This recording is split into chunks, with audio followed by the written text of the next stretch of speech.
Hello, हाय, नमस्कार foodies. कसं काय मग? मजेत ना? असायलाच पाहिजे. काय मग थंडगार थंडीमध्ये गरमागरम आणि हेल्दी प्रोटीनयुक्त नाश्ता करूयात? चला मग बघू ही रेसिपी, जी आहे एकदम हेल्दी आणि प्रोटीननी भरपूर अशी.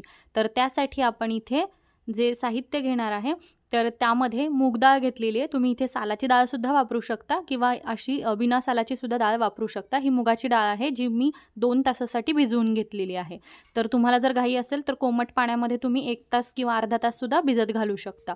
तर ही आपण निथळून घेणार आहे. पाणी सर्व काढून टाकायचं आहे, त्याच्यामध्ये धुवून घ्यायची आहे आणि त्यानंतर आपण एका मिक्सरच्या भांड्यामध्ये घेणार आहे आणि त्यानंतर आपण एक कांदा घेतलेला आहे मीडियम साईजचा. त्यानंतर आल्याचे 2 ते 3 तुकडे किंवा 1 इंचाचं आलं घेतलं तरी चालेल. इथं मिरची तुम्ही तुमच्या आवडीनुसार कमी जास्त करू शकता आणि कोथिंबीर ऑप्शनल आहे, पण कोथिंबीरमुळे त्याचा कलरही छान येतो आणि टेस्टही खूप छान येते, म्हणून कोथिंबीर पण ॲड करणार आहे. त्याचबरोबर आपण इथे टाकणार आहे चवीनुसार मीठ, जिरे.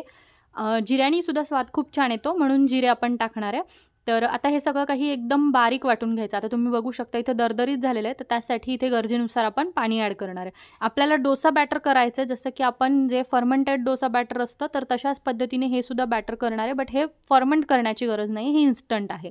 आणि त्याचबरोबर आता हे सगळं काही एकदम बारीक करून घ्यायचं आहे, म्हणजे एकदम स्मूथ पेस्ट करून घ्यायची आणि हे एका भांड्यामध्ये आपण काढून घेणार.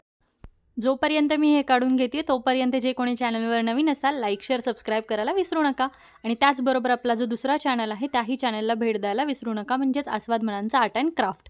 तर आता मी इथे लोखंडी तवा घेतलेला आहे. तर तुम्ही जो कोणता नेरलेकचा तवा असेल तो सुद्धा वापरला तरी चालेल. तवा एकदम गरम करून घ्यायचा आणि त्यानंतर त्याच्यावरती तेल आणि पाण्याने शिंपडून घ्यायचं आहे. तर इथे हे थोडं स्किप झालेलं आहे, तर तुम्ही त्याला तवा तयार करून घ्या.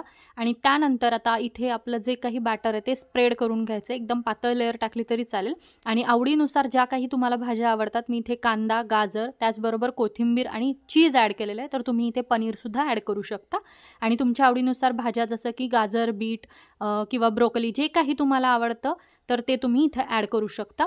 टोमॅटो घातला तर त्याला पाणी सुटेल, तर त्यासाठी मी इथे टोमॅटो घातलेलं नाही आहे. तर तुम्हाला जर टोमॅटो आवडत असेल तर तुम्ही टोमॅटोही वापरू शकता. तर इथे हे सगळं काही व्यवस्थित आपल्याला स्प्रेड करून घ्यायचं आहे. मी एकदम बारीक कटिंग करून घेतलेलं आहे चॉपरमध्ये. तर तुम्ही सुद्धा एकदम बारीक कट करून घ्या, नाहीतर मग त्याचे जे काही कण आहेत तर ते ज्यावेळेस आपण फोल्ड करतो किंवा जर का तुम्हाला अल्टीपल्टी जर भाजायचं असेल, आता हे मी झाकण ठेवून एकाच साईडने व्यवस्थित भाजून घेतलेलं आहे. तर तुम्हाला जर अल्टीपल्टी करून भाजायचं असेल तर भाज्या आहेत त्या चिटकतात तव्याला, तर त्यासाठी एकदम बारीक करून घ्यायच्या आहेत. आणि त्यानंतर आपण आता इथे चीज जे काही प्रोसेस चीज आहे तर ते मी इथे वापरलेलं आहे. तुम्ही कोणतंही चीज किंवा पनीरसुद्धा वापरू शकता. आता चीज स्प्रेड करून झालेलं आहे आपलं, तोपर्यंत आता आपण जे काही चीज आहे ते मेल्ट व्हावं आणि त्याचबरोबर आपण इथे पलटी करणार नाही आपला डोसा. तर त्यासाठी आता याच्यावरती शिजण्यासाठी आपण मीडियम टू लो गॅसवरती आपला जे काही गॅस आहे तो कमी करून घ्यायचा आहे. थोडंसं तेल स्प्रेड करून घ्यायचं आहे आणि त्यानंतर आता हे जे काही भाजतोय आपण ते क्रिस्पी व्हावं म्हणून मग आपण गॅस एकदम लो टू मीडियम केलेला आहे.